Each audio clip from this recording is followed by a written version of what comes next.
कैदी नंबर 804 को अडयाला जेल में 820 दिन से जायद हो चुके हैं।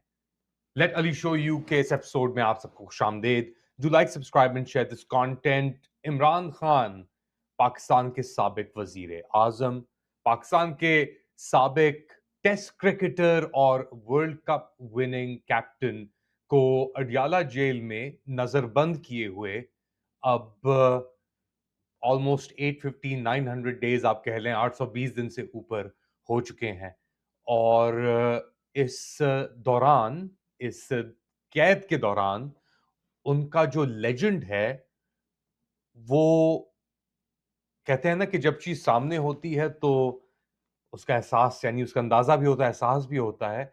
मगर इस मौके पर गायब जो चीज है, जो नजर नहीं आ रही, उसका इम्पैक्ट अब पूरे मुल्क के ऊपर हावी हो चुका है। इमरान खान पूरे मुल्क के ऊपर हावी हो चुका है। लोगों ने उसे 2 साल से ऊपर जायद नहीं देखा, उसकी आवाज नहीं सुनी।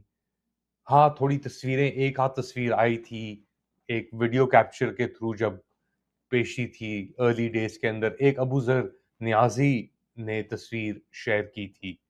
लेकिन उसके बाद से कोई एज सच तस्वीर या विजुअल एलिमेंट सामने नहीं आया कि इमरान खान किस कंडीशन में है, किस सूरत हाल में है, क्या हो रहा है, क्या नहीं हो रहा।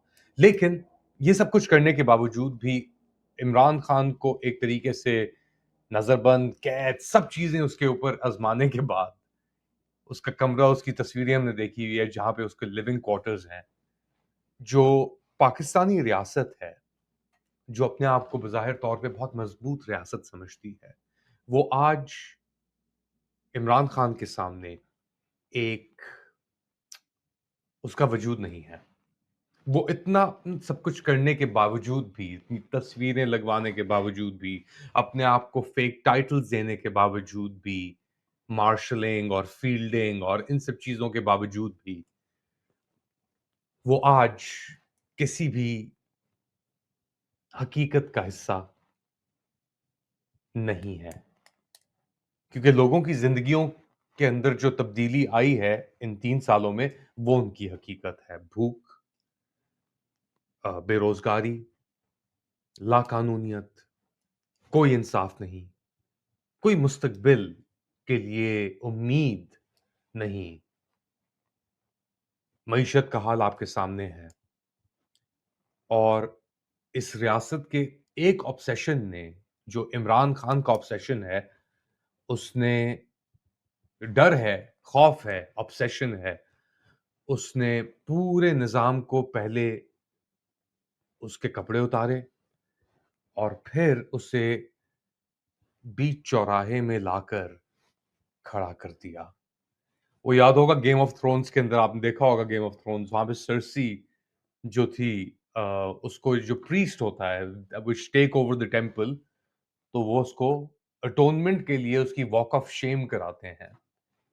तो रियासत ने अपनी एक कैट वॉक ऑफ शेम कर दी, और ना सिर्फ की, एक 3 साढ़े 3 साल की कैट वॉक ऑफ शेम की पाकिस्तानी रियासत ने, जहाँ पे उसने अपने कपड़े खुद ही फाड़े, अपने आप को चीरा, अपने बाल काटे, अपने बाजू काटे, अपना नाक काटा, अपने पाँव पे कुल्हाड़ी मारी, जो कुछ आप तसव्वुर कर सकते हैं, तशद्दुद, सेल्फ इन्फ्लिक्शन जो की, खुद के ऊपर तशद्दुद किया, खुद पे ज़्यादतियाँ की, अपने लोगों के ऊपर तो ज़्यादतियाँ की ही की, हर चीज़ पे ज़्यादती कर दी, इक़्तिदार की हवस में।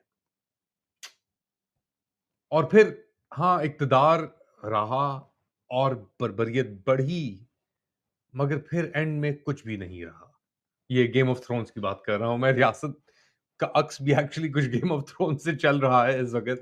May be because I just watched it again after a long time, और वो जो था, वो वेडिंग जो थी टेंपल के अंदर, और सर्सी अपना अंजाम किस तरह लेती है प्रीस्ट से और उन सब लोगों से जिसने उसकी बेहुरमती की थी, जिसने उससे नंगा वॉक करवाया था। वो जो टेंपल था, जो उनका मज़ार था एक तरीके से, जहाँ पे एक शादी होने वाली थी सर्सी के बेटे की, uh, within the opposing family, जो भी इन्वॉल्व थी उसके अंदर, वो तबाह कर देती है उस टेम्पल को, और फिर उसका बेटा जो है वो खुदकुशी कर लेता है कसरसी का, छलांग मार के। It was fresh in my memory, so I brought it up. मगर इस सिचुएशन में इमरान खान और रियासत पाकिस्तान के दरमियान, जब रियासत पाकिस्तान एक सरसी है एक तरीके से, और उसने अपनी खुद वहां पे तो एक प्रीस ने बेहरमती कराई थी, वॉक ऑफ अटोनमेंट या शेम कराई थी। यहाँ पे इन्होंने खुद ही कैट वॉक की है रियासत पाकिस्तान ने, और अब लोगों ने इतना कुछ देख लिया है इस वॉक ऑफ शेम के अंदर। मैंने, आपने, पाकिस्तान की 25 करोड़ अवाम ने जो रंगबाजियां देखी हैं, और आई गेस सब चीजों का एक सिंबल, वो कहते हैं ना कि सब चीजें आके एक एक एक चीज में मिल जाती हैं। यानी कुछ लोग एक सिंबल बन जाते हैं, एक निशान बन जाते हैं अम, औरों के लिए, कि देखो ये सही था और ये गलत था, इसने भी गलतियां की, और हम एक कई तरीकों से हम सब भी इसका एक अलमिया है। We are also proof of our successes and our failures. And Imran Khan की बड़ी गलतियां थी, हर इंसान की गलतियां होती हैं। उसमें एरोगेंस हो सकता है, उसके अंदर प्राइड, ईगो, लोग कहते हैं कि वो अपने आगे से और किसी इंसान को नहीं देखता था या देखता है। और उसके फॉलोअर्स को लोग एक कल्ट कहते हैं, राइट? इमरान खान के फॉलोअर्स को। तो मेरा, अगर अगर इसको वाकई में आप कल्ट समझते हैं, तो अब ये कल्ट मेरे ख्याल से अब लोगों के दिमागों में पाकिस्तान के अंदर, और जो पाकिस्तान से मुंसलिक हैं, कनेक्टेड हैं, नहीं भी हैं, उन सब के दिमाग में एक सिंबल बन गया है, एक निशान बन गया है, और उस निशान को अब हटाना या मिटाना बहुत मुश्किल हो गया है, नियर टू इम्पॉसिबल हो गया है। लोगों की ज़िंदगियाँ चलती रहती हैं। हमने देखा भी, अभी साउथ अफ्रीका पाकिस्तान का मैच हुआ, वहाँ पे 36,000 लोग आए मैच देखने के लिए। लोग कहते हैं कि यार इमरान खान के लिए बंदा नहीं निकला, और यहाँ पे देखो ये क्रिकेट मैच देखने के लिए आ रहे हैं। ये कौम नहीं हो सकती। ये सब चीज़ें होती हैं। कौमें, और वाक़ई में पाकिस्तान अगर एक is a nation, I don't think so. Is it a nation state? No. Pakistan is a garrison state, a predatory garrison state, where the ruling elite or the junta has siloed itself in, अपने आप को बंद कर लिया है, और एक नंगी वॉक की है अपने आप को बंद करके, और वो अब ऑब्वियसली दुनिया के सामने भी चीजें आ जाती हैं खुल के।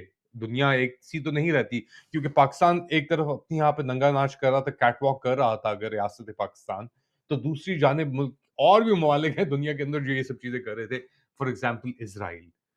और अब इस इंटरसेक्शन में एक मिलाप होने वाला है दो नंगी कैटवॉक्स का। इमरान खान से थोड़ा डाइग्रेस कर रहा हूँ, मगर मेरे ख्याल से ये इंपॉर्टेंट है यहाँ पे क्या बताना, कि जो इसराइल ने नेतन्याहू के अंडर किया, अपने आप को पूरी दुनिया के सामने एक्सपोज कर दिया, इस जबर में, इस उम्मीद में कि मुझसे बड़ा कोई नहीं, और उसके पास वाकई में अमेरिका की सपोर्ट थी, बाइडेन के दौरान भी और ट्रंप के दौरान भी, तो वाकई में वो कर सकता था ये, कि देखो मैं इतना बड़ा जानवर हूं, मैं इतना बड़ा दरिंदा हूं, मैं इतना बड़ा कातिल हूं। उसी की अक्कासी एक तरीके से, एक parallel, in a parallel universe, वो कहते हैं ना कि इन अ पैरेलल यूनिवर्स, कि यहाँ पे नेतन्याहू ये कर रहा था फलस्तीनियों के साथ गजा में, उनकी नस्ल कशी कर रहा था, और यहाँ पे इन पैरेलल यूनिवर्स जहाँ पे पाकिस्तान अपनी एक कैटवॉक के अंदर बिजी था, और अपने ही लोगों के ऊपर तशद्दुद और सब ये जुल्म कर रहा था रियासत Pakistan, eight much lower level, उन दोनों का इंटरसेक्शन आके आयरॉनिकली एक ही जगह पे हुआ, और वो हुआ ट्रंप के दरबार में, और नेतन्याहू को भी पास मिला, इनको भी पास मिला, और अब ये दोनों एक दूसरे के यानी एक प्रैक्टिकल टर्म्स के अंदर इस्तेमाल भी होने जा रहा है पाकिस्तान उस पूरे मरहले के अंदर। तो जो नंगा नाच था, ये जो walk, catwalk of shame जो थी पाकिस्तान की, वो जारी रही और रही है। इसके क्या अंजाम होगा हमें नहीं पता। We know what happens to models in Pakistan, जो कैट वॉक करती हैं बेचारी अपनी अटोनमेंट के लिए, अपनी सर्वाइवल के लिए। और क्या वही अंजाम पाकिस्तान की रियासत का भी होगा? जहाँ पे उनकी लाश पड़ी होगी दिनों तक घरों के अंदर और कोई आके पूछेगा नहीं। मगर पाकिस्तान की ये सिचुएशन बन चुकी है ऐसी, और इस पूरे अरसे के अंदर जो एक चीज़ इमर्ज हुई है alternative as opposed to this catwalk of shame और atonement is Imran Khan. Despite all his illnesses, और बड़े मिस्टेक्स थे, हर कोई अब बंदा तनकीद कर सकता है और बड़े वाज़े तौर के ऊपर आप देख सकते हैं फराह गोगी टाइप्स और फैसल बावड़ा टाइप्स और even the people around him, Jahangir Tareen, right? Like come on man, Aleem Khan. Okay, ये लोग पाकिस्तान का के ही एक रिफ्लेक्शन है, और आप पाकिस्तान जो हमारा हाल है वो हमने देख लिया कि लोगों की क्या कैपेसिटी है, क्या माइंडसेट है, क्या इज्जत है, सेंस ऑफ सेल्फ क्या है, सेंस ऑफ रिस्पेक्ट क्या है। खुद ही को कर बुलंद इतना वो वाला हिसाब नहीं है पाकिस्तानियों का। यहाँ पे खुद ही को कर खुद ही को कर नीचा इतना कि हर कोई दुनिया में ये पूछे या बोले कि ये ये है तेरी औकात पाकिस्तान। औकात, अनदर वर्ड। तो खैर एनीवेज, ये रैंट तो नहीं था, एक रिफ्लेक्शन थी इमरान खान के ऊपर और कैट वॉक ऑफ शेम के ऊपर, और जिंदगी सर उठा के जीने में या अपने आप को बिल्कुल गिरा के, लिटा के, बर्बाद करके जीने में, जो हम देख रहे हैं इस very public catwalk of Shem में। तो आप लोग क्या समझते हैं? इमरान खान की अटोनमेंट, दूसरी तरफ कैटवॉक ऑफ शेम, कौन खसारा इसका भर रहा है, कौन प्राइस पे कर रहा है इसकी? पाकिस्तानी ऑब्वियसली, खित्ता, क्योंकि nuclear armed six largest country in the world, right? Only Muslim nuclear power under complete fascism, subcontractor for Israel, the Gulf. हाँ यार, सिक्योरिटी सर्विसेज देने के बुला लो, या किसी पे तशद्दुद करना है, किसी को रेंडिशन कराना है, किसी को उठवाना है, किसी के इख्तियारात के ऊपर या राइट्स के ऊपर वार करना है, हाँ बुला लो भाई। एनीवेज, आप लोग क्या समझते हैं बताएं मुझे कमेंट सेक्शन में। Do like, subscribe and share this content. थोड़ी देर बाद दोबारा हाजिर हूंगा अपडेट के साथ, तब तक के लिए टेक केयर।